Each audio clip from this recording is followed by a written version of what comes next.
Assalamualaikum warahmatullahi wabarakatuh. Seperti teman-teman udah tahu juga, semalam itu batas akhir pendaftaran pilkada. Pendaftaran sudah ditutup. Dan di Jakarta ada satu yang dicalonkan oleh 15 partai, lalu ada satu yang dicalonkan oleh satu partai, dan ada lagi satu yang disebut independen. Dan saya tidak termasuk di dalamnya. Jadi dengan begitu maka udah final ya, bahwa saya tidak ikut di dalam kontestasi Pilgub di Jakarta tahun 2024 ini. Dan kemarin juga sebetulnya kita menerima undangan, tawaran untuk ikut dalam kontestasi Pilgub Jawa Barat. Kita apresiasi sekali ajakan ini, panggilan ini, tapi dengan mempertimbangkan berbagai faktor, kami putuskan untuk tidak mengikuti kontestasi di Jawa Barat. Nah, saya ingin sampaikan beberapa poin respon singkat atas situasi yang saat ini sedang terjadi. Pertama, saya ingin sampaikan terima kasih. Terima kasih banyak kepada semuanya yang selama 1,5 tahun ini, hampir 2 tahun, ikut mendukung perjuangan yang luar biasa di jalur Pilpres, Pilgub, sampai dengan titik ini. Gak bisa saya sebut satu persatu, terlalu banyak. Tapi yang jelas semua yang terlibat adalah pejuang yang luar biasa, yang membuat perjuangan besar ini terasa jadi ringan, terasa jadi bermakna. Dan semoga Allah SWT, Tuhan yang Maha Kuasa, jadikan perjuangan kemarin sebagai catatan amal untuk kita semua. Dan insya Allah kita terus berjuang untuk tujuan yang sama ke depan. Kita selalu bicara tentang kesetaraan, keadilan, kesamaan kesempatan, keinginan untuk Indonesia yang lebih adil, lebih maju, lebih sejahtera buat semuanya. Nah, dalam itu juga, jadi 2 tahun terakhir ini ketika kami keliling, berkampanye, menemukan begitu banyak hikmah, pelajaran yang luar biasa. Saya berkeliling lebih dari 130 kota dan berjumpa dengan begitu banyak yang setiap jabat tangan bukan basa-basi. Jabat tangan dengan penuh rasa, sepenuh hati. Dan eratnya jabat tangan mencerminkan semangat yang menggelora di dadanya. Ada yang pelukan, ada yang jabat erat, ada yang pegang tangan. Dan semua adalah ungkapan keinginan untuk Indonesia lebih baik. Banyak sekali cerita-cerita dalam interaksi itu yang tidak mungkin terlupakan. Apalagi kalau lihat teman-teman muda. Masya Allah, luar biasa. Kiprah anak muda di dalam proses kampanye kemarin itu membuat kita makin optimis. Kenapa makin optimis? Karena kita punya stok anak-anak muda yang mau bekerja melampaui sekedar kepentingan dirinya, pribadinya. Ini kita masih di bulan peringatan kemerdekaan ya. Di bulan kemerdekaan ini kita memperingati perjuangan para pendiri bangsa yang pada waktu itu banyak sekali yang masih muda-muda. Jadi ketika lihat anak-anak muda yang kemarin terlibat, rasanya dan makin yakin kita masih punya stok pejuang yang amat banyak. Pejuang yang akan membawa Indonesia menjadi lebih adil, lebih baik buat semuanya. Jadi perjalanan ini memberikan optimisme yang sangat besar. Dan rasa optimisme ini makin tumbuh melihat berbagai elemen masyarakat sejak minggu lalu yang turun langsung mengawal keputusan MK dan mendorong tegaknya amanat reformasi yang memang kenyataannya ini, sayangnya ini, banyak dihadapi dengan cara yang represif dan berlebihan. Anak-anak muda cedera, luka di saat mereka datang untuk ikut mengirimkan pesan kami ingin mengawal konstitusi. Kami ingin meluruskan usaha pembengkokan atas konstitusi. Karena itu hadapi juga dengan rasa cinta sebagai saudara sebangsa. Ini sangat disesali dan ini tidak boleh berulang lagi. Tapi bukan anak-anak muda, jangan pernah gentar. Jangan pernah mundur. Insyaallah itu jadi catatan untuk diceritakan dengan rasa bangga. Ketika Indonesia konstitusinya terancam, maka anak muda tidak diam. Anak muda terlibat. Dan banyak juga generasi-generasi lebih senior yang memilih terlibat walaupun secara usia sudah senior. Dan gerakan ini juga jelas memberikan hasil. Apa yang terjadi? putusan MK tetap tegak. DPR dan KPU harus mengikuti. Dan di banyak daerah ada calon-calon yang diinginkan publik yang tadinya ditutup jalannya, kemudian terbuka. Kenapa? Karena elitnya dipaksa oleh konstitusi untuk memberikan jalan. Dan ini adalah sebuah kesempatan untuk kita memperbaiki kualitas demokrasi dan harapannya nanti mutu pemerintahan di seluruh wilayah Indonesia. Jadi kemudahan yang disediakan oleh MK ini bisa dimanfaatkan. Walaupun di beberapa daerah juga tidak dimanfaatkan oleh partai-partai merespon aspirasi yang sesungguhnya ada di masyarakat. Karena pilkada ini kan pemilihan di tingkat daerah yang harusnya mencerminkan aspirasi daerah, bukan aspirasi di puncak nasional. Tapi dalam kenyataannya tidak selalu semua bisa berjalan seperti itu. Nah, gerakan masif mengawal putusan MK di berbagai kota ini juga menunjukkan bahwa tidak benar bila rakyat Indonesia disebut sudah apatis, sudah tidak peduli pada kondisi demokrasi. Nope, sama sekali tidak. Harapan itu menyala, harapan itu menyala terang, dan insya Allah makin terang. Dan terangnya harapan ini harus terus kita jaga, kita besarkan sama-sama.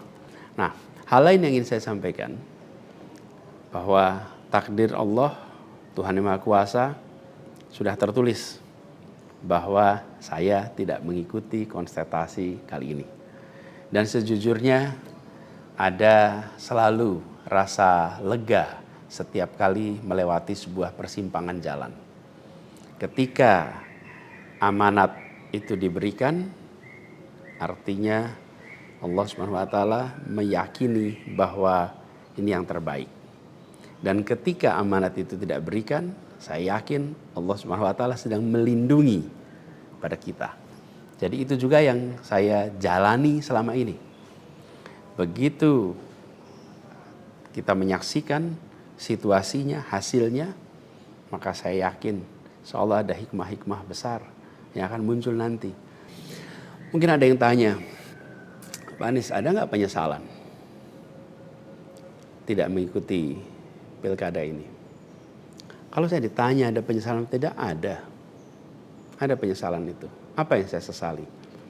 Yang saya sesali adalah aspirasi warga kampung-kampung miskin kota, rakyat miskin kota yang berdatangan ke rumah ini, di tempat sini. Setelah selesai pilpres kemarin, bergantian, berombongan datang bergantian, menyampaikan keinginan, aspirasi, Pak tolong kembalikan kondisi yang kemarin kita rasakan. 1,5 tahun ini hilang. Dari mulai usaha untuk perbaikan kampung-kampung kumuh, perbaikan kondisi ekonomi mereka, yang selama itu kami selalu jadikan sebagai fokus perhatian. Dan selama berapa bulan ini saya datang mengelilingi mereka semua, mendatangi mereka semua. Ini yang saya, kalau dibilang perasaan ya, ada perasaan, waduh ini aspirasi ini gak bisa kita tuntaskan. Lihat warga kampung Bayam yang terlantar, berat rasanya. Lihat kampung-kampung yang setiap kali kita datang, Pak tolong ini dituntaskan, berat rasanya kalau mereka tidak bisa mendapatkan penuntasan atas usaha meningkatkan kesejahteraannya. Itu yang kalau ditanya sebagai rasa sesal, bagaimana rakyat miskin di Jakarta yang menjadi fokus perhatian kita tidak bisa saya penuhi harapannya. Para saudara-saudara semua, warga kampung di Jakarta, rakyat miskin kota, saya minta maaf karena tidak bisa membantu melalui jalan pemegang kewenangan, pembuat kebijakan. Tapi bukan berarti perjuangan kita berhenti dan bukan berarti kita ikhtiar kita selesai di sini, enggak. Dengan cara lain nanti kita sama-sama berjuang untuk bisa memperbaiki kondisi rakyat miskin kota yang saat ini sedang menghadapi tantangan yang besar sekali. Saya minum kopi dulu ya. Jadi catatan lain yang saya rasakan ya ketika mengikuti proses ini semua, bahwa terbuka kenyataan bahwa sistem politik kita, demokrasi kita masih amat ringkih.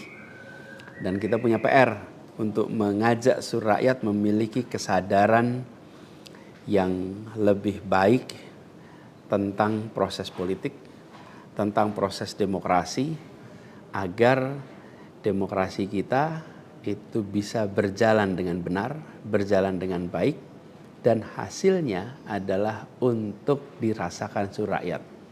Ini PR tersendiri dan bukan sesuatu yang sederhana, tapi kita harus kerja keras. Dan saya rasa kita jangan berhenti di sini. Karena itu, salah satu tujuan besar yang akan diperjuangkan ke depan adalah meningkatkan kesadaran politik dan demokrasi Indonesia.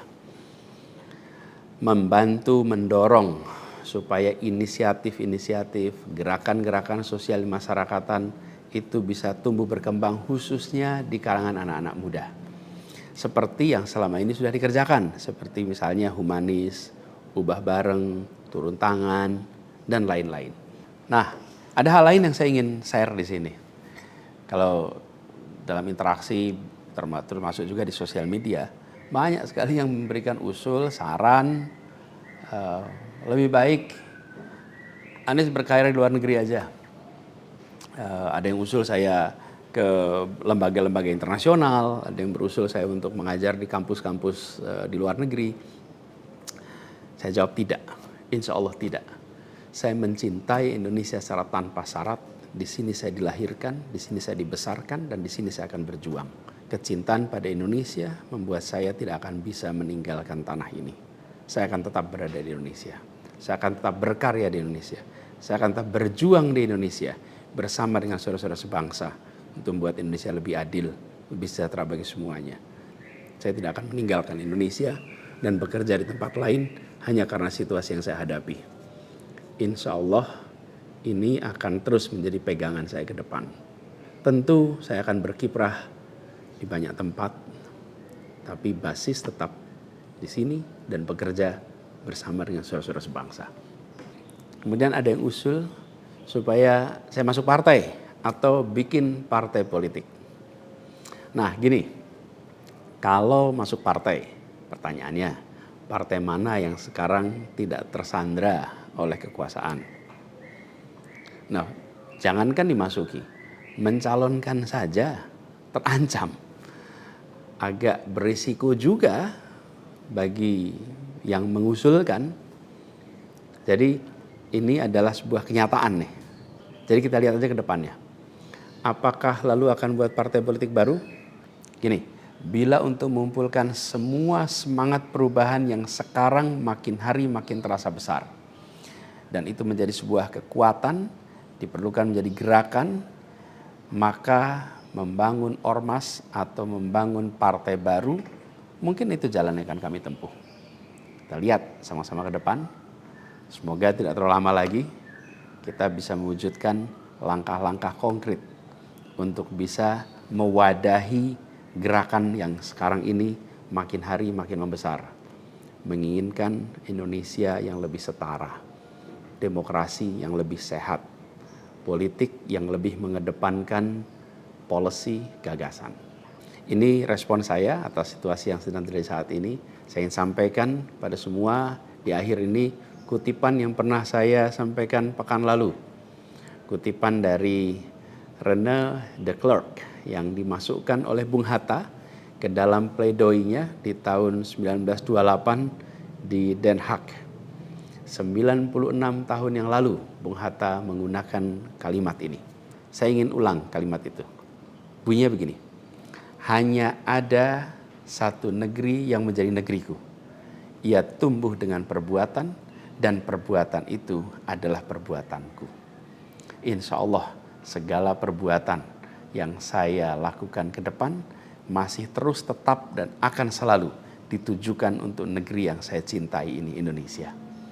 Dan saya harap makin banyak di antara kita semua yang mau bergerak bersama kita, bersama kami untuk Indonesia, untuk keadilan, untuk kesetaraan, untuk kebersamaan, untuk persatuan yang ada di negeri kita. Terima kasih semuanya. Salam hangat dan hormat. Assalamualaikum warahmatullahi wabarakatuh.